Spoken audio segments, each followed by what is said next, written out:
fausses couches et naissance de bébés morts-nés sont encore globalement des sujets tabous.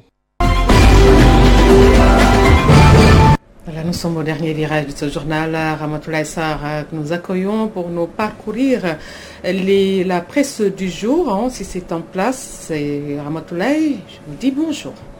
Encore un report des élections locales et départementales dans le journal Le Quotidien. Le Conseil des ministres proroge le mandat des élus, informe le journal. Oui, la majorité opte pour février 2022, précise l'AS. Et les acteurs se déchirent à la une de Enquête. Un dialogue de sourds s'est installé au sein de la sous-commission politique. Pour Cheikh Sarr de la majorité, il faut 11 mois pour organiser la tenue des locales. Le report jusqu'en 2022, jugé inadmissible et intolérable par Moundiaï Cissé de la société civile. C'est pourquoi, dit Déthié Faye des non-alignés, nous sommes foncièrement contre ce report, rapporte Enquête. Alors, énième report des locales, l'opposition désavoue l'État, titre l'évidence. Désaccord total entre les acteurs sur la prochaine date dans le journal Les Échos, qui informe que le projet de loi portant report des élections a été adopté hier en Conseil des ministres, lequel projet d'ailleurs sera envoyé incessamment aux députés, ajoute Source A. Ce qui fait dire au journal Walf Quotidien, local et législative,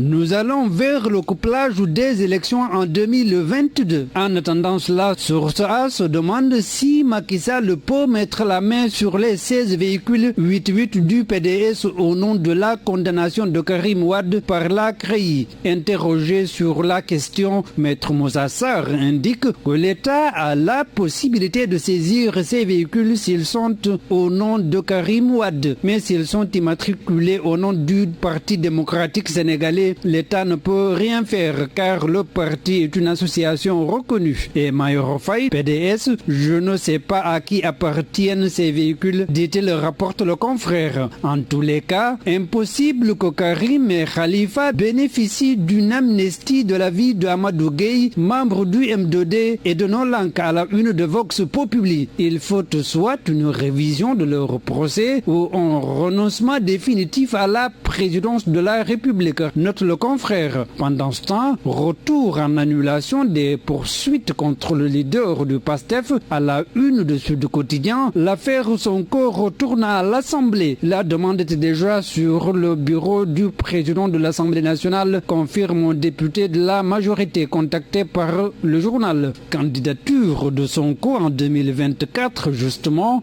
sombre perspective affiche l'exclusif. Diatara disqualifie Major Taï. Deux ministres dont un chevronné et un constitutionnaliste agrégé éclairent sur les obstacles qui se dressent sur le chemin du leader de PASTEF dans les colonnes du journal. Le journal Tribune s'intéresse au départ en cascade du parti Rewmi. Idrissa Seck infecté par le virus des démissions. En une semaine, Badara Gadiaga, Déthié Fall et Abdoulaziz Mboutou claquent la porte. Rewmi, le parti de frustration face à l'homme de Thiès, remarque le confrère. Après tout, le vent d'espoir souffle à la une de Rewmi Quotidien après la libération d'activistes et de proches de Sonko. Un espoir pas sur la chasse aux Sénégalais de Gambie. C'est le retour de bâton, s'exclame Walf Quotidien. Les slogans et attaques contre certains intérêts étrangers au Sénégal commencent à créer un effet boomerang ailleurs. Entendre en Gambie voisine, Sénégal dégage avec destruction de biens de nos compatriotes semble être le revers de la médaille du comportement de certains Sénégalais, constate le journal du groupe Walfadjri. À présent, le secteur de l'artisanat à la une du quotidien gouvernemental. Allègement des procédures de formation rapide et de financement. Macky Sall vote un projet spécial pour les jeunes, informe Le Soleil. Sport pour terminer, à la une de Stade, Diallo, Balotouré,